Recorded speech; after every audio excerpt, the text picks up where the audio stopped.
Hello students, I am Anju Kapoor, Associate Professor, Government College, Kota.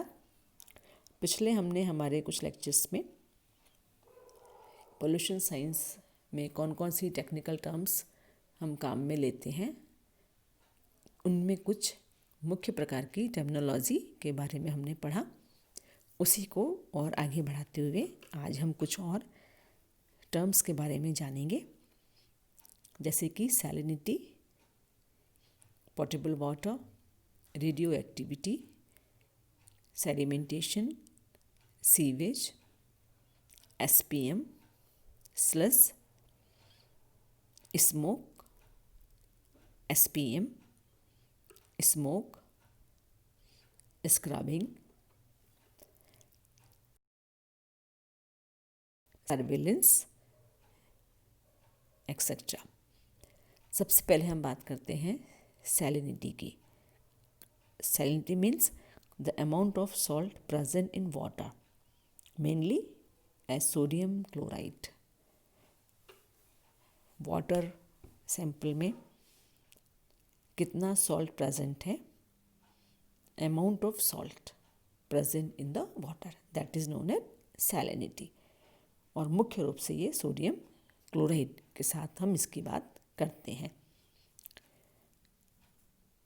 Sedimentation, the setting down of solid particles in a liquid heterogeneous system due to force of gravity. The setting down of solid particles, liquid heterogeneous system है जो भी, उसमें जहाँ solid particles होंगे तो वो liquid अपने आप ही heterogeneous होगा।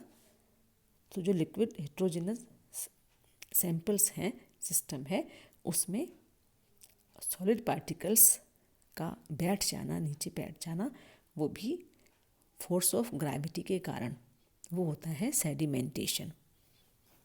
ऐसे ही radioactivity, the property to give out spontaneous radioactive radiations, तरह की प्रॉपर्टी है जो कि स्पॉन्टेनियस है रेडियो एक्टिव रेडिएशंस के कारण, वो है radio activity. Sewage, the used wastewater coming out of residential colonies etc. ये एक तरह का वेस्ट वाटर है जो कि रेजिडेंशियल कॉलोनीज़ हैं, इंडस्ट्रीज़ हैं, हॉस्पिटल्स हैं, इस तरह के जो भी हम कह सकते हैं कॉलोनीज़ हैं, वहाँ से फैक्ट्रीज़ हैं, निकलने वाली जो वाटर है, that is sewage. SPM means suspended particulate matter. Suspended particular matter is the amount of suspended colloidal particles in the air। यहाँ पर हम ये कह सकते हैं कि सस्पेंडेड पर्टिकुलर मैटर क्या है, amount of suspended colloidal particles, जो सस्पेंडेड कॉलोइडल पार्टिकल्स हैं एयर में, जो हम एयर सैंपल हैं वहाँ पर मिलने वाला को हम एसपीएम कहते हैं। ऐसे ही है smoke, gaseous material formed due to combustion of burning of matter. इसको हम अपने आसपास भी रोज़ ही इससे हम वाकिफ़ हैं, रोज़ हमारा इससे सामना होता है। स्मोक का गैसियस मटेरियल है जो कि किसी भी कंबशन होता है, जो बर्निंग मैटर है कोई सा भी, उसकी वजह से, जिसमें कोयला, लकड़ी, कचरा भी जलाते हैं और भी कई चीज़ें हैं, उससे हम भली भांति परिचित हैं। पराली का नाम भी आजकल बहुत सुनने में आ रहा है। दिल्ली, नोएडा, सब तरफ इससे बहुत ही परेशानी उत्पन्न हो रही है। Sludge, water containing large amount of suspended solids, इसको हम स्लस के नाम से जानते हैं। Large amount of suspended solids, जिस वाटर में प्रेजेंट है, यानी कि ऐसा वाटर जिसमें कि सस्पेंडेड सॉलिड्स जो हैं वो बहुत ज़्यादा मात्रा में हैं, उसे हम स्लज के नाम से पहचानते हैं, समझते हैं।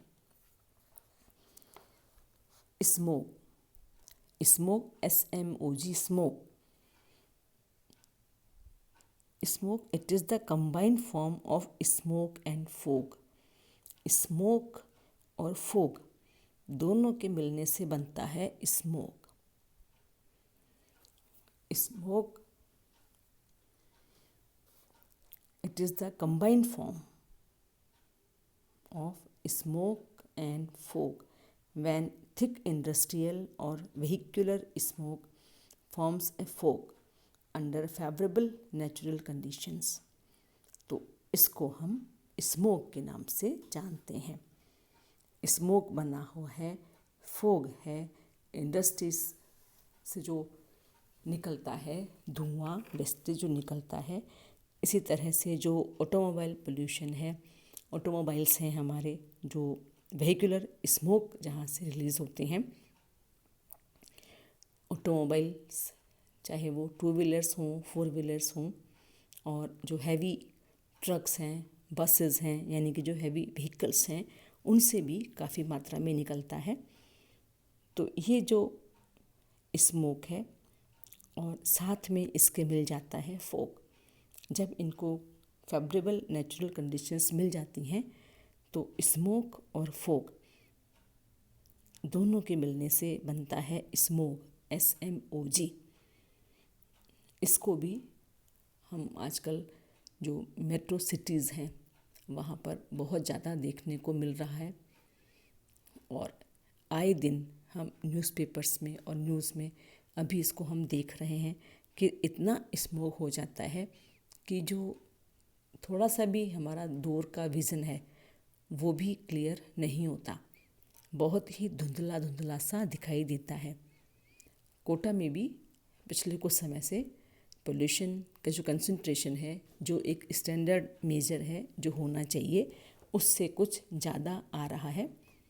इसीलिए अभी दिवाली के समय पर भी दिल्ली में और भी कई जगहों पर, राजस्थान में भी, एक तो कोरोना का जो कारण था वो भी था, और साथ में एक इस पोल्यूशन का भी कारण था, जिस पर कि इस तरह की गतिविधियों पर, एक्टिविटीज़ पर रोक लगाई गई थी। कई बार आप देखिए टीवी में जब दिखाते हैं, या आजकल जो हमारा सोशल मीडिया है इसमें भी हम देखते रहते हैं, इस तरह का विज़न होता है कि हमें हमारे से कुछ दूरी पर भी कुछ हमें दिखाई नहीं देता। वो सब जो कारण है वो स्मोक का कारण है, जो कि एक हमारा पोल्यूशन का कारण है, एयर पोल्यूशन का। स्क्रबिंग, स्क्रबिंग इसका मतलब removal of fine solid particles from air through contact of wet surface. Removal of fine solid particles from air, air में से सॉलिड पार्टिकल्स, कौन से? Fine solid particles. जो फाइन सॉलिड पार्टिकल्स हैं उनको हटाना through contact of wet surface, किसी भी वेट सरफेस से कांटेक्ट करवाकर, उसके कांटेक्ट में आकर वहाँ से फाइन सॉलिड पार्टिकल्स को निकालना, वो है स्क्रबिंग। और आजकल के जो ये प्रोसेस है, जिसमें कि कई जगह हमने देखा है कि पोल्यूशन को कम करने के लिए, एयर पोल्यूशन को किस तरह से कुछ कंट्रोल कर सकें, पोल्यूशन है हो रहा है, अब उससे किस तरह से बचा जा सकता है, हम हमारी एयर को किस तरह से थोड़ा सा उसे हम प्योर कर सकें, शुद्ध कर सकें, साफ़ कर सकें, उसके लिए ये वाला जो मेथड है ये अपनाया जाता है, जिसको कि हम स्क्रबिंग कहते हैं। सैम्पलिंग, सैम्पलिंग नाम से ही हमें समझ में आ रहा है, टेकिंग आउट और withdrawing a part of substance which represent the whole substance. किसी भी चीज़ का हमें, वाटर है, एयर है, सोइल है, किसी का भी हमें कुछ एनालिसिस करना है, वहाँ का हम कुछ क्वालिटेटिव क्वांटिटेटिव एनालिसिस हमें करना है, तो सबसे पहले हमें ज़रूरत पड़ती है कुछ छोटी सी हम उसकी क्वांटिटी या मात्रा लेते हैं जिस पे हम उस एक्सपेरिमेंट को करते हैं जो हम चाहते हैं। तो जो हम टेकिंग आउट और withdrawing A part of substance, उसका जो छोटा सा पार्ट हम लेते हैं उसी को हम सैम्पलिंग कहते हैं। जैसे कि आज हम एक सिंपल सा बात करें, हमें वाटर में पीएच को नापना है या सॉइल में लेना है, तो हम एक निश्चित मात्रा में डेफिनेट क्वांटिटी हम वाटर की लेंगे या डेफिनेट क्वांटिटी हम सॉइल की लेंगे, या किस जगह से हम लेंगे वो भी डिपेंड करता है, उसको हम लेंगे और फिर उसमें हम उस पीएच का मेजरमेंट करेंगे, उसको नापेंगे, उसे देखेंगे। तो वो है वहाँ की सैम्पलिंग, कि किस तरह से हम वहाँ की सैम्पलिंग कर रहे हैं, हम क्या सैंपल वहाँ से ले रहे हैं। एक है topography. Topography is the layout of an area having all natural as well as other features। कहीं करके भी जो टोपोग्राफी है, स्थली जो हम बोलते हैं, is the layout of an area having all natural as well as other features, जो उसमें वहाँ पर मौजूद हैं, नेचुरल भी हैं और भी हैं। एक प्रकृति में जो एक एरिया है, ले डाउन है, जहाँ से हम इस तरह से बात करते हैं, that is topography. Toxicity. Toxicity is a measure of how a substance is poisonous or hazardous for life। कहते हैं ना हम कि यहाँ पर इतना पोल्यूशन हो गया है, इतने पोल्यूटेंट्स यहाँ पर ज़्यादा हो गए जो कि हम सबके लिए बहुत टॉक्सिक हैं। टॉक्सिक मीन्स जो हमारे लिए बहुत ही नुकसानदायक हैं, हमको किसी न किसी तरह से नुकसान पहुँचा सकते हैं। हमारे से मतलब है लिविंग ऑर्गेनिजम्स, जो भी लिविंग ऑर्गेनिजम्स हैं, चाहे वो ह्यूमन बींग्स हों या दूसरे ऑर्गेनिजम्स हों, और प्लांट्स, लिविंग ऑर्गेनिजम्स जिसमें कि animals as well as plants दोनों को हम इंक्लूड करते हैं। तो उसको हम मेज़र करें कि कितना ये जो सब्सटेंस है ये किस तरह से लाइफ के लिए नुकसानदायक है, हैज़ार्डस है और पॉइजनस है, वो ही वहाँ की टॉक्सिसिटी कहलाती है। Turbidity. Turbidity means when a liquid is not clear but have some particles as suspension। Turbidity को भी हम turbidity मीटर से एनालाइज करते हैं, उसका एनालिसिस करते हैं, मेज़र करते हैं उसका। और ये क्या है, जब लिक्विड जो है वो क्लियर नहीं है, बिल्कुल क्लीन नहीं है, साफ़ नहीं है जो लिक्विड है, बट हैव सम पार्टिकल्स, कुछ उसमें पार्टिकल्स मौजूद हैं, तो वो उसकी सस्पेंशन के रूप में होता है वो वहाँ पर, तो वो उसकी टर्बिडिटी कहलाती है। सर्विलेंस।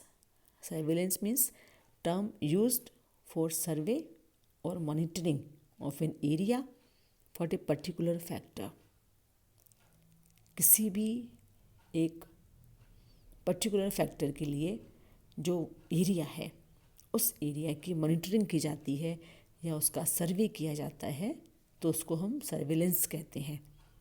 कहते हैं ना, निगरानी में है, ये बात बोलने में आती है। कहीं हम जाते हैं, लिखा रहता है आप कैमरे की सर्विलेंस में हैं, निगरानी में हैं, तो ये एक तरह का सर्वे है या मॉनिटरिंग है किसी भी एक पर्टिकुलर एरिया की, जो वहाँ पर किसी एक पर्टिकुलर फैक्टर के लिए, फैक्टर्स कई हो सकते हैं, फिज़िकल फैक्टर्स भी हैं, केमिकल फैक्टर्स भी हैं, टोपोग्राफी फैक्टर्स भी हैं, किसी भी तरह से वहाँ पर किसी भी जो गिवन एरिया है हमारे लिए, या हमें जहाँ पर जांच करनी है जो एक पर्टिकुलर एरिया है उसके लिए, किसी भी एक पर्टिकुलर फैक्टर के लिए जब हम वहाँ पर सर्वे किया जाता है या उसकी मॉनिटरिंग की जाती है, तो हम कहते हैं ये सर्विलेंस है, यहाँ पर किया जा रहा है। तो इस तरह से अभी हमने देखे कई सारे कुछ टेक्निकल टर्म्स हैं जो कि हम पोल्यूशन साइंस को जब पढ़ते हैं तो उसके लिए हमारे लिए जानना बहुत ज़रूरी है। अभी जो हमने इन